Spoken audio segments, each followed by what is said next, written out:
আজকে আমরা ঘুরতে চলে এলাম আমাদের এই যে নতুন জায়গায়। দেখতে পাচ্ছেন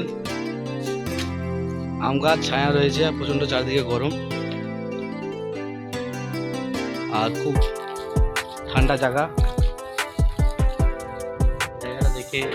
জায়গাটা দেখে খুব ভালো লাগছে, তাই আমরা একটু রেস্ট করতে এলাম। আর এই জায়গাটা কোথায় একটু আপনারা যদি জানেন তো কমেন্ট করে জানাবেন। আপনাদেরকে সামনের দৃশ্যটা দেখাই, হেভি।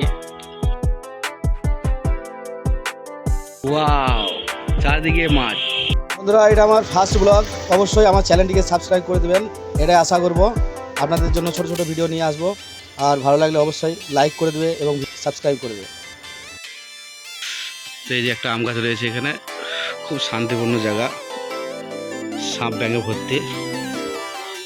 একটু আরাম করতে এসে দেখি বড় বড় সাপ রয়েছে এখানে, তাই আমরা বেশিক্ষণ না থেকে এখানে আমি চলে যাই, না হলে এখনই বিপদ হতে পারে। দেখতে পাচ্ছেন চারিদিকে ছায়াতে সাপগুলো থাকে। তো বন্ধুরা, সবাই ভালো থাকবেন, সুস্থ থাকবেন। এখানে একটা ছোট্ট ভিডিও করে আমরা শেষ করলাম। Tata, bye bye.